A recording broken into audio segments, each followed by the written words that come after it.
सो आज का टॉपिक क्या है? अकाउंटिंग स्टैंडर्ड 22 या फिर इंड एस कितना 12। क्या है? अकाउंटिंग फॉर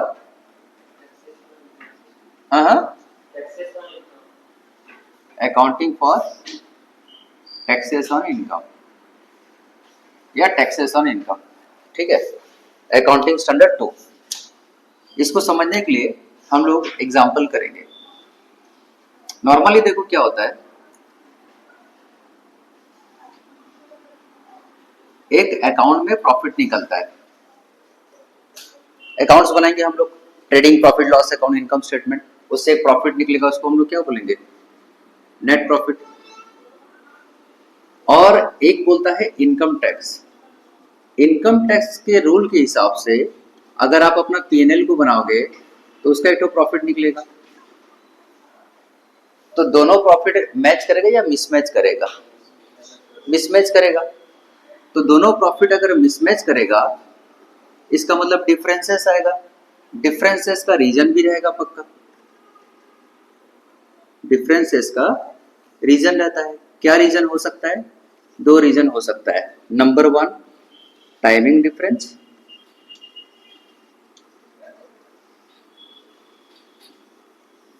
और दूसरा है परमानेंट डिफरेंस। ठीक है, फिर से समझते हैं। हम लोग टैक्सेशन ऑन इनकम पढ़ रहे हैं, अकाउंटिंग स्टैंडर्ड 22। उसमें हम लोग ये पढ़ रहे हैं कि अकाउंट के हिसाब से जब हम प्रॉफिट बनाते हैं तो प्रॉफिट अलग निकलता है। इनकम टैक्स के हिसाब से जब प्रॉफिट बनाते हैं तो वो प्रॉफिट भी अलग निकलता है। कैसे पता चला आपको?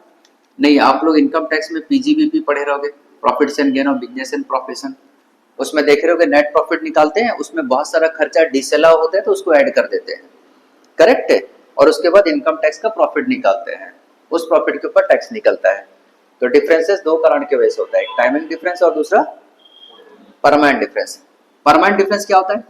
जैसे कि बात करते हैं donation, provision for bad debts, या फिर डेफर्ड टैक्स पेड। ये सब प्रॉफिट एंड लॉस अकाउंट में अगर दिखाया गया रहता है तो क्या इनकम टैक्स के हिसाब से ये सब अलाउ है? इनकम टैक्स बोलता है इंटरेस्ट ऑन कैपिटल, है ना, सैलरी टू ओनर, ये जितना आप खर्चा दिखाते हो ना, ये खर्चा मैं अलाउ नहीं करता हूं। ये प्रॉफिट लॉस अकाउंट में आपको खर्चा दिखाना नहीं चाहिए था। और अगर आपने ये खर्चा दिखाया हुआ है और प्रॉफिट को कम कर दिया है तो वापस से ये खर्चा सबको प्रॉफिट में ऐड करके प्रॉफिट को बढ़ाओ और उसके हिसाब से टैक्स दो। इसको हम लोग बोलते हैं परमानेंट डिफरेंस। बिकॉज ये सारा खर्चा इनकम टैक्स में क्या है? डिसअलाउ है। Then what is timing difference? Timing difference क्या होता है समझते हैं। ये एक प्रॉफिट एंड लॉस अकाउंट है। सिंपली समझने के लिए मैं टी फॉर्मेट फॉलो कर रहा हूँ, ठीक है, ताकि हमको आराम से समझ में आ जाए। प्रॉफिट लॉस अकाउंट है और उसके अंदर आइटम्स दिया हुआ है। बाय ग्रॉस प्रॉफिट सपोज 300 था, टू ऑल एक्सपेंसेस सपोज 100 था। ठीक है, 300 में से 100 चला गया तो नेट प्रॉफिट कितना बचा? 200 बचा। ठीक है, दूसरा बात, वर्कर लोग को बोनस देना रहता है। करेक्ट। मेरा मार्च महीना आ गया, अभी मार्च एंड चल रहा है ना, बुक्स ऑफ अकाउंट रेडी कर रहा हूँ, वर्कर लोग को मैं बोनस दूंगा, मेरा अच्छा प्रॉफिट हुआ। तो वर्कर क्या बोले पता है? मालिक हम बोनस अभी नहीं लेंगे, हम बोनस दिवाली में लेंगे। अभी बोनस का पैसा क्या काम में आएगा बताइए? दिवाली में हमको खरीदना रहता है, धनतेरस में सोना। तो हम लोग क्या करेंगे?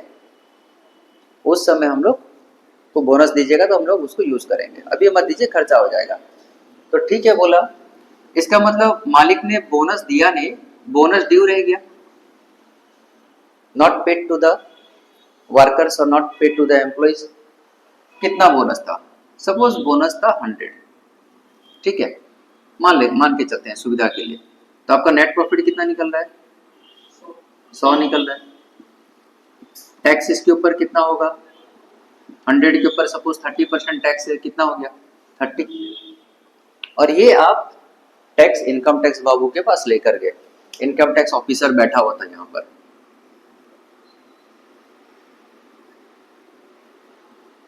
ये डंडा पड़ के बैठा हुआ था। आ गए? मैं बोला हाँ सर आ गया। कितना इनकम है तुम्हारा? मैं बोला 100 करोड़ है। कितना टैक्स भरे हो? सर 30% भरा हूँ, कंपनी है 30% टैक्स भर दिया हूँ मैं। लाओ तुम्हारा पीएनएल चेक करेंगे।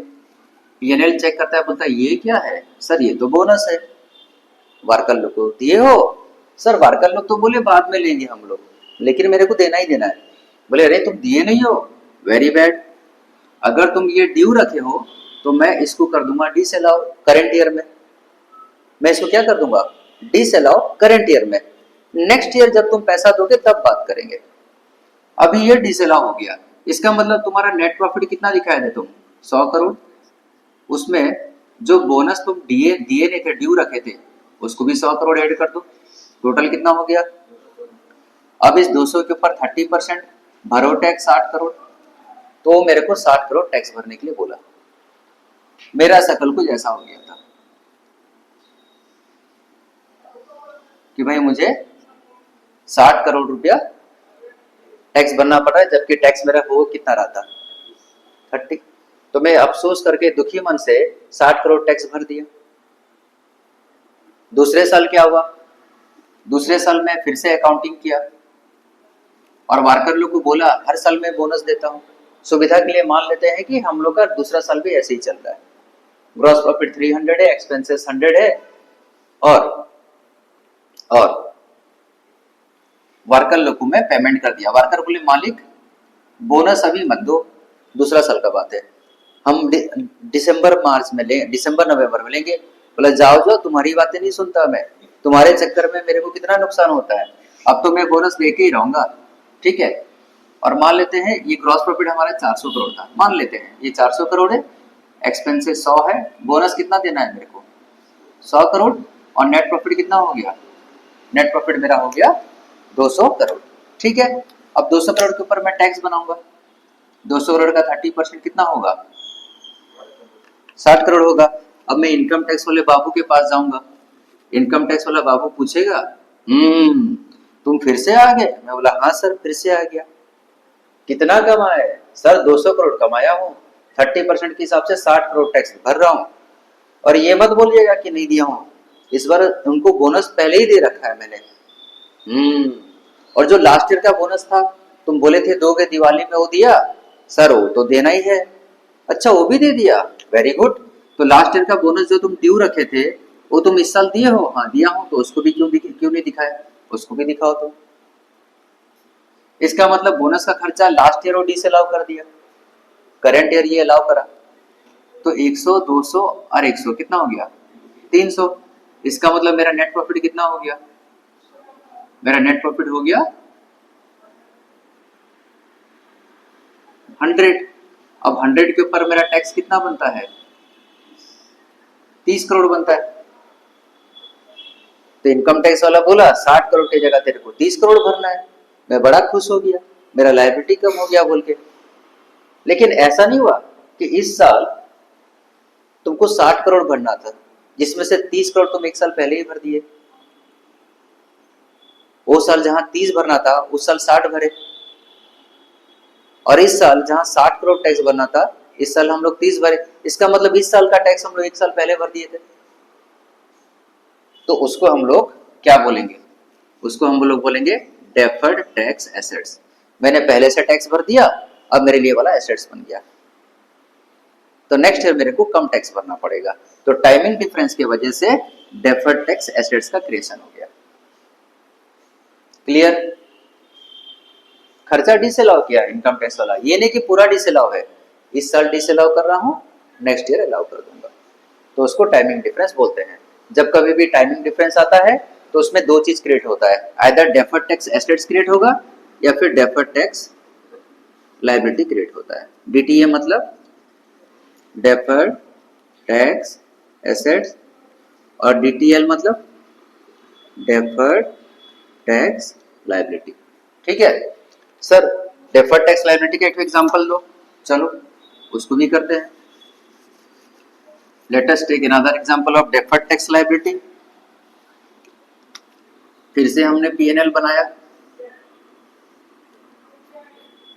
फिर से हमने ग्रॉस प्रॉफिट सुविधा के लिए कितना रखा, 300 करोड़।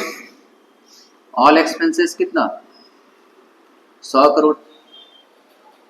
अभी तुमने एक मशीन खरीदा रिसर्च के लिए, रिसर्च के लिए एक मशीन खरीदा, कितना का, सपोज उस मशीन का वैल्यू है 200 करोड़।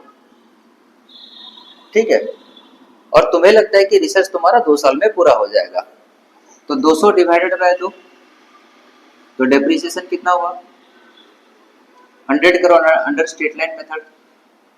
स्टेट लाइन मेथड के हिसाब से डेप्रिसिएशन कितना होगा, 100 करोड़ इस साल, 100 करोड़ नेक्स्ट ईयर।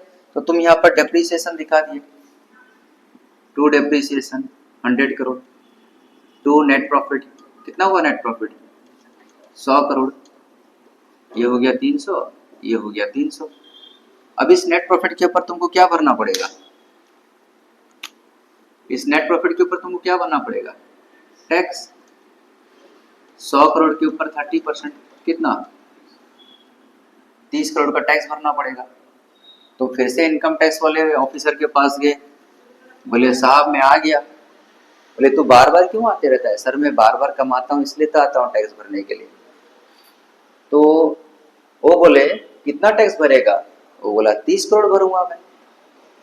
अच्छा ये क्या चीज का डेप्रिसिएशन है, सर मैं एक मशीन खरीदा था रिसर्च के लिए 200 करोड़ का, 2 साल रिसर्च करूंगा तो डिवाइडेड बाय 2 करके हर साल का डेप्रिसिएशन 100 करोड़ डाल दिया स्टेट लाइन मेथड में। इनकम टैक्स वाला बाबू बड़ा खुश हो गया, इनकम टैक्स वाला ऑफिसर जो था बड़ा खुश हो गया। गजब वाला बात है, तुमने रिसर्च कर रखा है, मतलब रिसर्च और डेवलपमेंट में तुम खर्चा कर रहे हो, हमारा देश का तरक्की में खर्चा कर रहे हो, हम बड़े खुश हुए। जाओ डेप्रिसिएशन तुम्हें 200 पूरा का पूरा अलाउ करते हैं। इनकम टैक्स का रूल क्या है, इनकम टैक्स का रूल है अगर आप रिसर्च के लिए कोई भी खर्चा कर रहे हो उस खर्चा को 100% पीएनएल में दिखा सकते हो पहले ही साल में। इसका मतलब 100 करोड़ और 200 करोड़ कितना हो गया, 300 करोड़। बोला तुम्हारा तो नेट प्रॉफिट हो ही नहीं रहा है इस साल, टैक्स किस बात का भर रहे हो, जाओ टैक्स मत भरो। मैं बड़ा खुश हुआ, गजब वाला बात है। चांदी ही चांदी, सोना ही सोना, टैक्स ही भरना नहीं पड़ेगा। 30 करोड़ बच गया क्योंकि मेरा इनकम कितना हो गया, 0, मेरा टैक्स लायबिलिटी हो गया 0। मैं बड़ा हैप्पी फील किया। फिर दूसरा साल आया, दूसरा साल में मैं फिर से अपना बुक्स ऑफ अकाउंट रेडी करूंगा मेरे अकाउंटेंट को बोल के। अकाउंटेंट स्टेट लाइन मेथड में डेप्रिसिएशन कितना दिखाएगा, 100 करोड़ दिखाएगा कि नहीं दिखाएगा, अकाउंटिंग के हिसाब से तो चलना है ना बुक्स ऑफ अकाउंट को। तो मेरा अकाउंटेंट 100 करोड़ का डेप्रिसिएशन इस साल दिखाया और मेरा नेट प्रॉफिट कितना हो गया, 100 करोड़। मैं 100 करोड़ के ऊपर 30% टैक्स भरा, 30 करोड़, और खुशी खुशी इनकम टैक्स बाबू के पास आया, सर जी देखो मैं 100 करोड़ कमाया, 30% के हिसाब से 30 करोड़ टैक्स भर रहा हूँ। वो बोलता है ये क्या है मालिक, ये डेप्रिसिएशन है 100 करोड़ का। किस बात पे, रिसर्च के लिए मशीन खरीदा था। वो बड़ा खुश हो गया, गजब वाला बात है, तू तो हर साल मशीन खरीद रहा है रिसर्च के लिए। अरे नहीं मालिक, हर साल नहीं, वो पहले वाले साल में जो मशीन खरीदा था ना वही मशीन है ये वाला। हाँ वही मशीन है, इसका तो डेप्रिसिएशन में पूरा अलाउ कर दिया था। इस साल फिर किस बात का डेप्रिसिएशन, जाओ इस साल तुम्हारा डेप्रिसिएशन कुछ अलाउ नहीं होगा क्योंकि पहले ही साल में 100% ले लिए थे। अब 300 में से 100 जाने से तुम्हारा नेट प्रॉफिट कितना हो गया, 200 करोड़। 200 करोड़ का 30% कितना, 60 करोड़। 60 करोड़ टैक्स भरो। जैसे ही मैंने 60 करोड़ टैक्स लायबिलिटी सुना मेरा चेहरा उतर गया। उस साल मैंने कितना भरा था, 30 करोड़, और इस साल कितना भरना पड़ा। इसका मतलब उस साल कम भरने की वजह से इस साल मेरे ऊपर लायबिलिटी ज्यादा पड़ गया ना। अगर उसी साल भर देता तो मेरे को लायबिलिटी ज्यादा नहीं पड़ता। तो वो हो गया मेरा डेफर्ड टैक्स लायबिलिटी। तो डेफर्ड टैक्स लायबिलिटी कब क्रिएट हुआ, जब हम रिसर्च के लिए कोई एसेट्स परचेज किए और उसका डेप्रिसिएशन का ट्रीटमेंट करना पड़ा। तो मेरे को पहले साल कम डेप्रिसिएशन भरना पड़ा, सॉरी पहले साल कम टैक्स भरना पड़ा और दूसरे साल टैक्स ज्यादा हो गया मेरा, इट्स ए लायबिलिटी। और अगर मैं बोनस का ट्रीटमेंट कर रहा हूँ, बोनस टू वर्कर, तो पहले साल मेरे को टैक्स ज्यादा भरना पड़ा ताकि फ्यूचर में मेरा टैक्स लायबिलिटी कम हो जाए। तो पहले से टैक्स भर दिया, भविष्य के लिए तो डेफर्ड टैक्स एसेट्स। समझ में आ गया बात को कि टाइमिंग डिफरेंस के वजह से दो ठो चीज क्रिएट होगा, डेफर्ड टैक्स एसेट्स या डेफर्ड टैक्स लायबिलिटी। और जो खर्चा बिल्कुल भी अलाउ नहीं है उसको हम लोग क्या बोलेंगे, परमानेंट डिफरेंस। एग्जाम में चार्ट को बिट दे देगा और बोलेगा इसमें से कौन सा टाइमिंग डिफरेंस है और कौन सा परमानेंट डिफरेंस है बताओ। ठीक है, एक क्वेश्चन करेंगे अभी।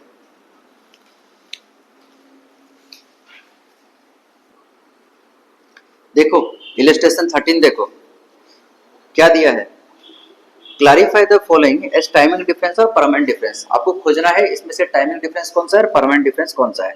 ठीक है, अनएब्जॉर्ब डेप्रिसिएशन, डेप्रिसिएशन का ट्रीटमेंट।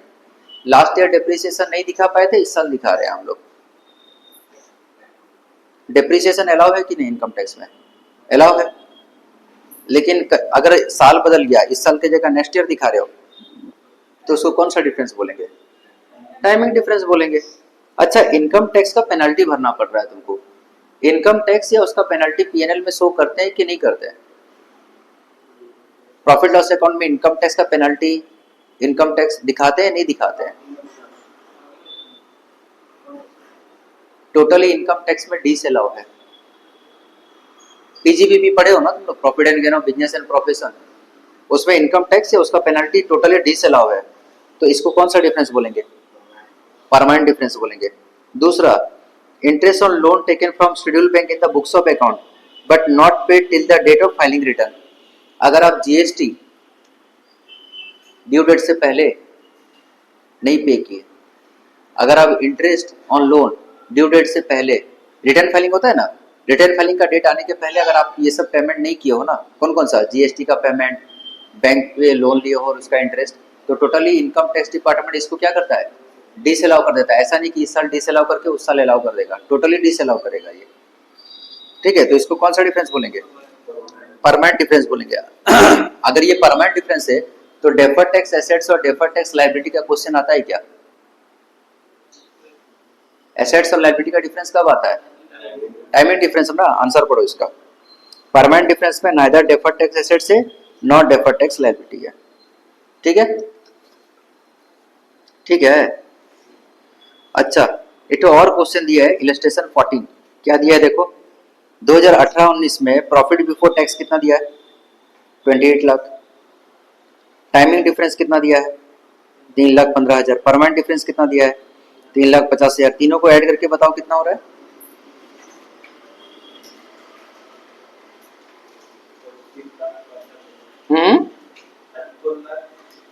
और उसके ऊपर 40% टैक्स कितना हो रहा है देखो,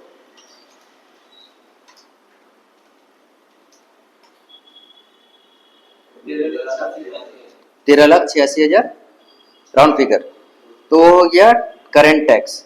ठीक है, तो ये क्वेश्चन में ऐसा कोई खास बात नहीं है जो तुम लोग को ज्यादा मेहनत करना पड़े, कुछ एडजस्टमेंट वाला क्वेश्चन में करा दूंगा तुम लोग को। ठीक है, ये सारा टैक्स लायबिलिटी निकालना है तुमको, निकाल के रख देना सीधा सीधा। जैसे लास्ट वाला देख लो, 24,50,000 प्लस 4,20,000 है ना, दोनों को प्लस करके उसका 30% निकालो।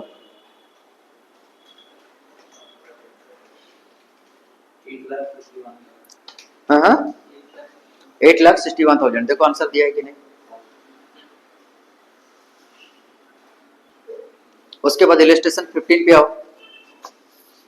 The following information is available from the records of Vishnu limited. Depreciation charge to income statement, depreciation कितना चार्ज किए हैं, 8 लाख। और इनकम टैक्स का रूल के हिसाब से डेप्रिसिएशन कितना होना चाहिए, 20 लाख होना चाहिए।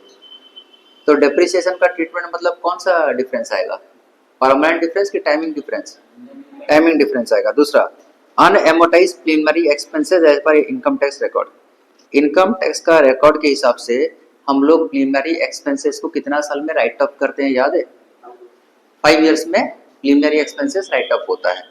द प्रीलिमिनरी एक्सपेंसेस मतलब क्या, बिजनेस स्टार्ट करते समय जो भी खर्चा हुआ स्टार्टिंग में उसको प्रीलिमिनरी एक्सपेंसेस बोलते हैं। सपोज 5 लाख खर्चा हुआ, 5 लाख को डिवाइडेड बाय 5 कर दोगे और हर साल 1 लाख 1 लाख 1 लाख 1 लाख पीएनएल में शो करते हैं। ये रूल है वाला, पीजीपीपी में मेंशन है वाला, ठीक है। तो ऑन एमोटाइज प्रीलिमिनरी एक्सपेंसेस कितना है, 1,50,000। It is communicated that there is adequate evidence of future profit sufficiency. माना जा रहा है कि भविष्य में हमारा प्रॉफिट ठीक ठाक निकलेगा। तो जो भी डेप्रिसिएशन ऑन एब्जॉर्ब है कब को ट्रांसफर हो जाएगा, फ्यूचर के लिए ट्रांसफर हो सकता है। जो भी प्रीलिमिनरी एक्सपेंसेस ऑन एब्जॉर्ब इस साल है, नेक्स्ट ईयर में हम लोग उसको क्या करेंगे, प्रॉफिट से काट सकते हैं। Given that the corporate tax rate is 40%, you are required to ascertain the amount of deferred tax assets or deferred tax liability to be created in this situation. यहाँ आप बताओगे deferred tax assets से कि deferred tax liability होगा।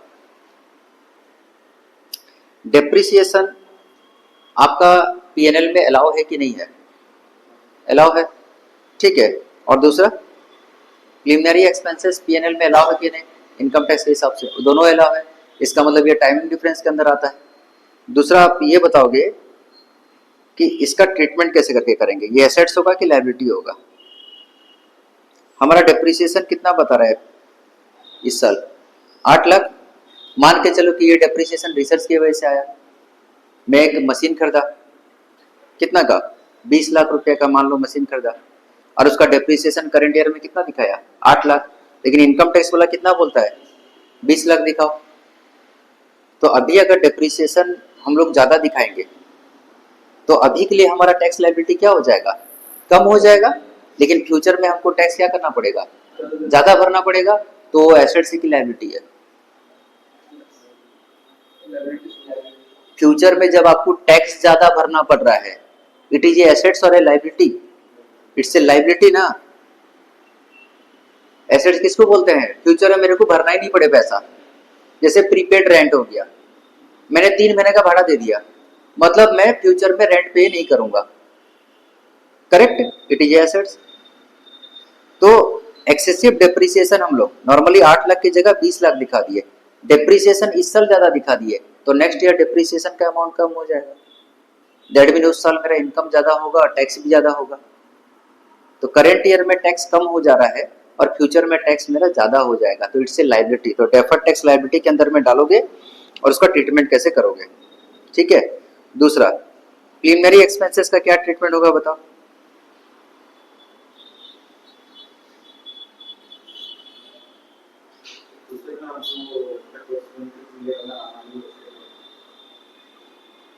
यहां क्या दिया है,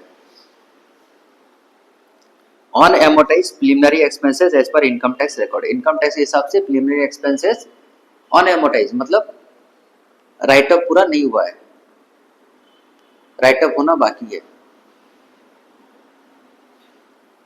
कब राइट ऑफ होना बाकी है, करंट ईयर में या फ्यूचर में।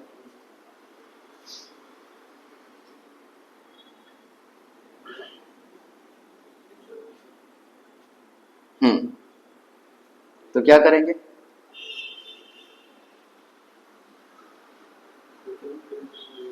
बोला है फ्यूचर में हमारा प्रॉफिट होने वाला है। फ्यूचर में हमारा प्रॉफिट होने वाला है मतलब अभी मत दिखाओ।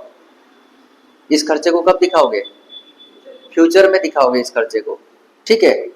अभी इस खर्चे को मत दिखाओ। तो 20 लाख में से हम लोग कितना का डेप्रिसिएशन दिखाया है, 8 लाख का। पर इनकम टैक्स वाला बोला कितना दिखाना है, 20 लाख। इसका मतलब एक्स्ट्रा कितना दिखाना पड़ेगा खर्चा, एक्स्ट्रा हमको 12 लाख का दिखाना पड़ेगा खर्चा, करेक्ट है। और जो प्रीलिमिनरी एक्सपेंसेस करंट ईयर में दिखाए हो उसको इस साल मत दिखाओ। कब दिखाओगे, नेक्स्ट ईयर दिखाओगे। तो 1.5 लाख रुपए क्या करेंगे हम लोग, एक्स्ट्रा जो 12 लाख हो रहा है उसको दिखा रहे हैं, और जो 1.5 लाख रुपया है दिखाए हैं उसको हटाना है, तो क्या करेंगे, माइनस करेंगे।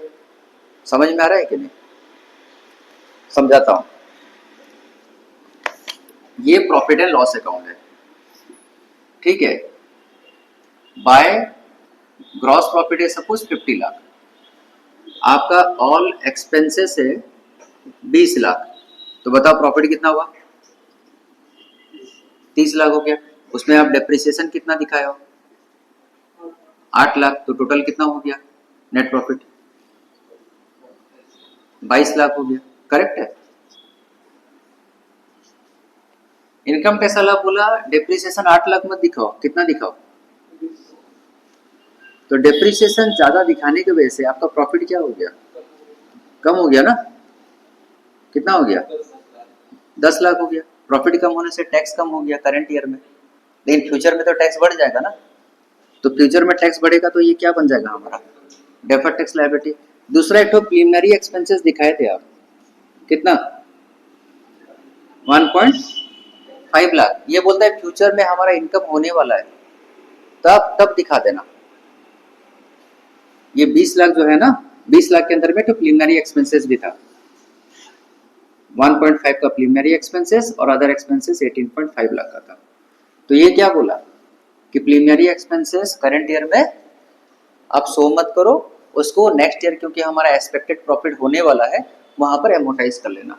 तो अगर आप इस खर्चे को नहीं दिखाओगे तो वापस से प्रॉफिट हमारा क्या हो जाएगा? बढ़ जाएगा। कितना से बढ़ जाएगा? 1.5। तो मेरा प्रॉफिट जो 10 था वो 1.5 बढ़ गया ना, और कितना हो गया?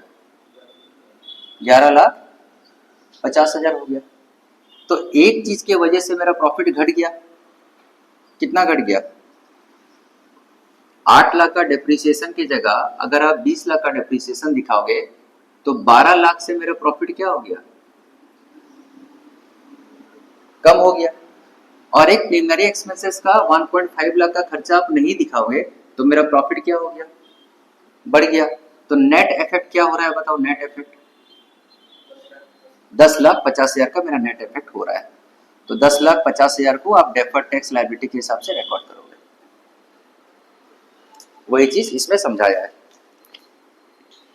और उसके ऊपर टैक्स कितना पड़ रहा है? 40%। मतलब 4,20,000 रुपया का डेफर्ड टैक्स लायबिलिटी तुम्हारा क्रिएट हो रहा है। कोई कंफ्यूजन है? फिर से समझा दूं।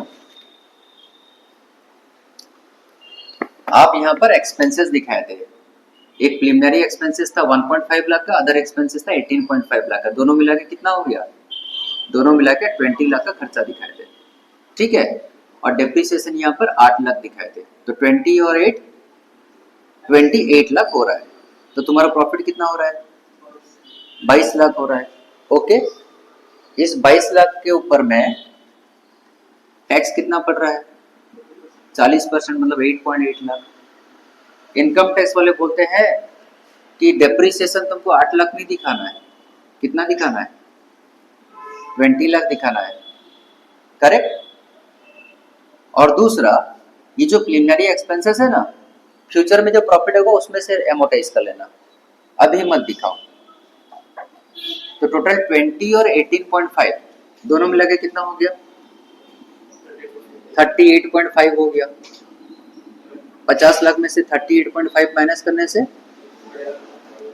11.5 लाख हो रहा है। तो आपका रिवाइज्ड प्रॉफिट कितना हो रहा है? 11.5 लाख। उसके ऊपर टैक्स लायबिलिटी कितना हो रहा है? 40%। How much? हाँ, 4.6 लाख। तो कितना का आपका टैक्स लायबिलिटी कम हो गया?